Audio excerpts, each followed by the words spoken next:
제가 주변에서 많이 보니까 정말 통장의 돈보다 사람이 먼저 다 빠져나가요.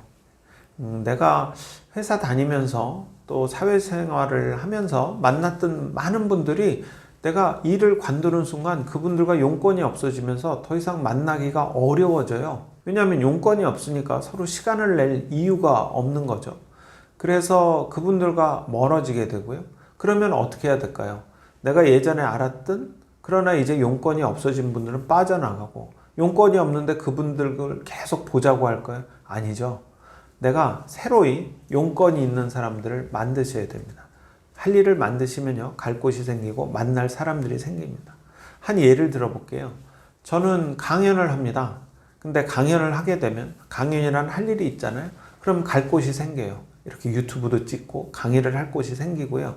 그렇게 강의를 하려다 보면 중간에 강의를 연결해 주시는 분들, 그런 회사분들이 있어요. 그분들과 교류를 하고요. 또 이렇게 유튜브를 찍게 되면 유튜브에 PD님하고 교류를 하면서 할 일, 갈 곳, 그리고 만날 사람이 생기는 거죠. 그냥 내가 멈춰지는 거, 내가 그냥 스톱되는 거, 이게 가장 경계할 것입니다. 돈도 멈추고요. 내 건강도 멈추면 다행인데 건강이 오히려 점점 나빠지죠.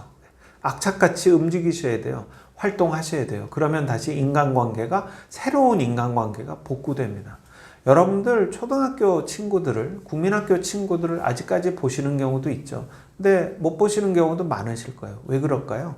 그땐 같은 반 친구들이라 봤지만 이제는 그들과 같은 반이 아니고 더 이상 용건이 없는 거죠. 볼 일이 없는 거죠.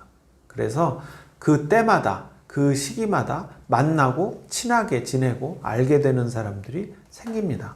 그 사람들을 계속 새로 생성해내지 않으시면 점점 인간관계는 말라갑니다. 돈과 인간관계는요, 동전의 앞뒷면이에요. 돈을 벌면 인간관계도 점차 확장되고요. 내가 돈을 안 벌고 내가 숨어들기 시작하면 인간관계도 똑같이 마르기 시작합니다. 퇴직 후는 겨울이죠. 근데 겨울이 오면 얼어 죽을까 고민하지 마시고요. 땔감을 마련하셔야 돼요. 어차피 퇴직은 인생에 옵니다. 근데 젊을 때 퇴직은 걱정이 안 됐죠. 왜냐하면 이직을 할 수 있었으니까. 우리가 인생의 오후가 되면 그 오후 내에는 뭔가 일을 해내야 됩니다. 오전 같으면 했던 일을 다시 오후에 새롭게 할 수 있지만 오후에는 일을 한번 하면 제대로 다 완성을 해야 됩니다. 그러니까 더 치밀하고 더 고민하시고 더 지혜를 발휘하셔서 땔감을 준비하셔야 되는 거죠. 잘 안 풀린 분들, 막막한 분들, 이런 분들 너무 보지 마세요.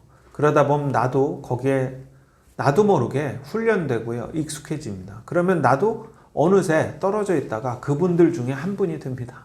그래서 저는 겨울이 오면 얼어 죽을 생각 말고 땔감을 준비하시고, 땔감을 준비하시려면 주변에 땔감을 잘 준비해서 겨울을 잘 나신 분들, 따뜻하게 보내신 분들을 좀 많이 보시고 그분들께 배우셨으면 좋겠어요. 퇴직 후에 돈보다 중요한 건 없습니다. 퇴직 후엔 가장 필요한 게 돈입니다.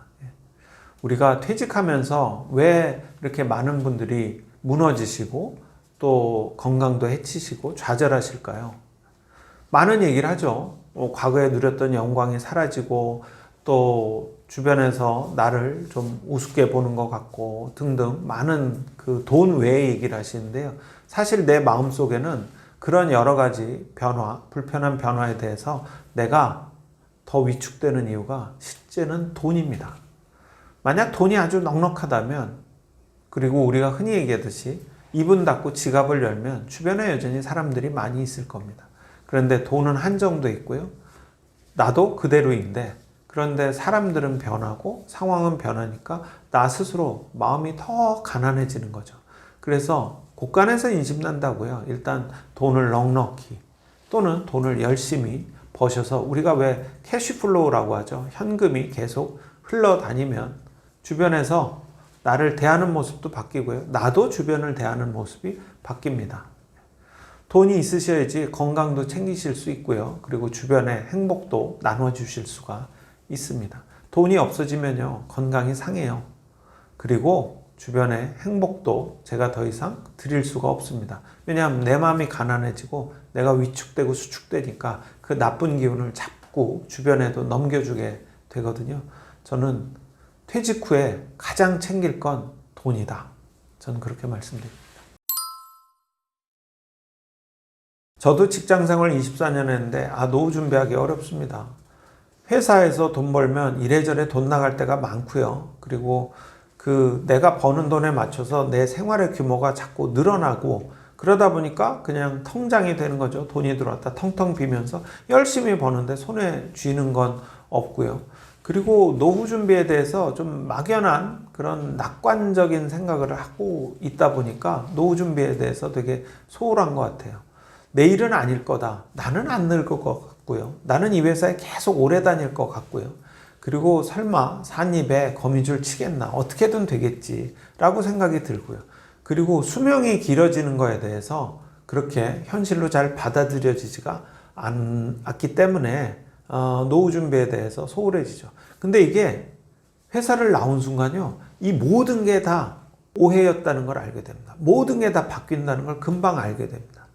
저도 회사를 나오고 나니까 많은 분들이 굉장히 오래 건강히 사시고 활동하고 계시다는 걸 알았어요. 그래서 정말 오래 사시고 건강하게 현역들을 하시는구나. 그 다음에 두 번째는 회사에서 주는 여러 가지 복지라든지 기타 등등 이렇게 자잘하게 들어오는 게 뭉쳐져서 제가 생활을 유지할 수 있었는데 딱 회사를 나오고 나니까 내가 누구랑 밥 먹어도 메뉴부터 고민하게 되더라고요. 뭘 먹어야 되나? 이 사람과 짜장면을 먹을까? 부대찌개를 먹을까? 이 사람하고는 좀 좋은 걸 먹을까? 막 여러 가지 고민을 하게 되더라고요. 돈이라는 현실이 확 와닿게 되는 거죠. 그리고 저는 언제까지나 임원일 줄 알았는데 회사를 나오고 나니까 제가 첫 책을 낼 때는 그냥 무명 작가였어요. 예전에 뭘 했든 간에 그 직급이 그대로 책에 따라오는 건 아니잖아요. 그래서 뭔가를 할 때 다시 백지에서 시작을 하면서 내가 직장 생활하면서 뭘 못했나 많이 놓치게 됩니다. 그런데 무리하게 직장 생활을 하면서 늘 노후를 생각하고 늘 거기에 맞춰서 거기에 온통 초점을 맞춰라. 그거는 저는 그렇게 지키기 어려우신 것 같아요. 다만 늘 의식을 하고요. 그게 내일이 된다고 현실 감각을 가지시고 조금씩 하루에 1cm라도 준비하시는 지혜가 필요할 거라고 생각을 합니다. 이건 제 생각이 아니고요. 일반적으로 15억 있어야 된다고 하더라고요. 55세에서 85세까지 30년 동안 15억이 있어야 된답니다. 한 달에 한 350 정도, 400 정도 물가 상승률을 감안해서 그렇게 돈이 필요하다고 하네요. 근데 여기에는 이 돈은요, 한 가구, 부부가 사시는 돈인데요. 제가 듣기로는 이 돈에는 어디 건강 때문에 큰 돈이 나가거나 또는 자녀의 어떤 양육으로 큰 돈이 나가는 거 이런 거 계산 안 하고요. 그냥 조용히 정말 늘 건강을 유지하시면서 큰 이벤트 없이 사시는데 필요한 돈이라고 저도 들었습니다.